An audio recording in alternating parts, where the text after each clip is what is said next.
My name is Brenda Bueno, and I am the president of Oxigeno Radio, or Oxygen Radio. It's an independent online radio station.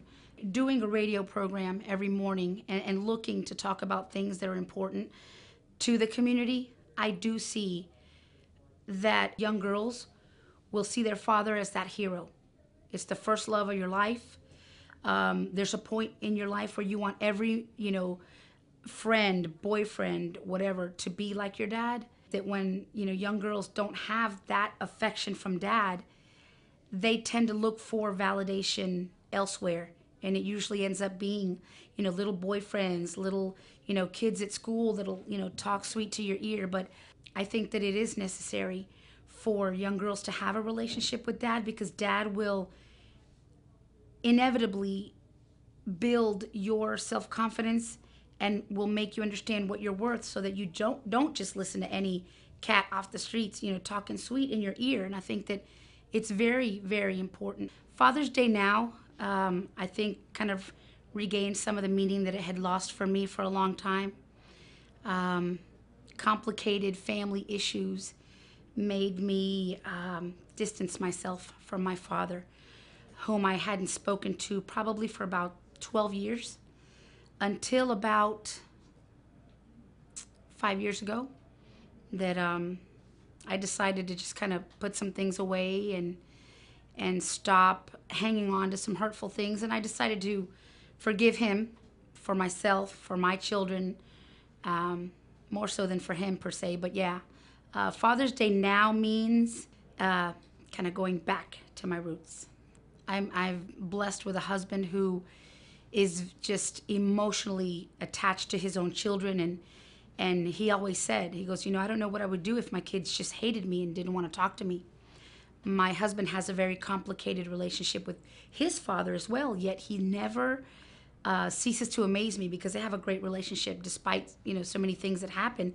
And it was kind of an inspiration. I mean, if he gets along with his father, why can't I get along with mine? And I think after speaking about my father, my husband said one day, you know what? I can't continue to just act like nothing is important to me. I need to know the man who's responsible for the wife that I have today. He's like, I need to know who your father is. I want to meet him. And I was kind of hesitant. I'm like, oh. I said, well, let me want the relationship first, and then I'll bring you into it. And then it was amazing. I reached out to my brother, who's also in Houston, and I said, listen, I want to talk to Pop. We call him Pop.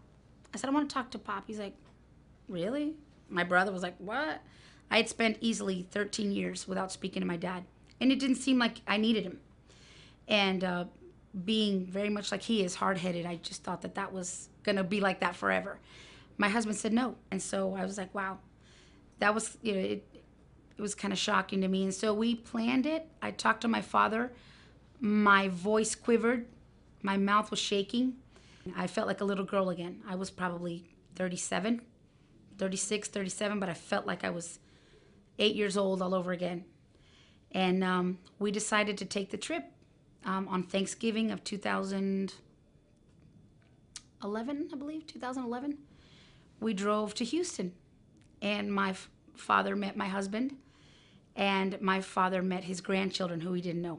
I remember just so distinctly kind of feeling right now the way I felt then. I was shaking inside. I didn't know. But after so many years, probably 13, 14 years, he wasn't the same man physically that I remembered.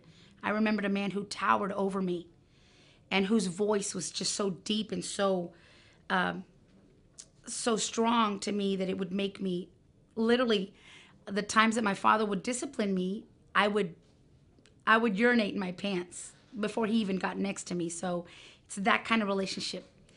But when I saw him again, being a 36-year-old woman, and he was in his late 60s. I mean, he's still alive today, but back then, he just seemed so frail. He seemed so much shorter than I imagined. So that big towering figure was not there anymore. And so it kind of made the reunion a lot easier. It took me being a mother to realize how important some of the things that my father did while we were children and what he demanded of us. I think that, I can best describe him as describe him as being very demanding, very, well, like I said, hard to please. But I do realize that just my stubbornness, what I demand of my own children, I can see my father in me. So yeah, that reunion was just unbelievable. Yeah. I was very fortunate to have George come into my life when I was about 16, almost 17. I think the best thing that George, did for me was to just love my mother unconditionally. He made her so happy that I didn't care if he didn't buy me a single pair of shoes. I didn't care if he didn't take me skating or anywhere.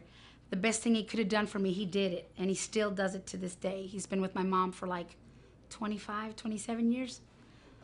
I think the best word to describe my stepfather would be generous.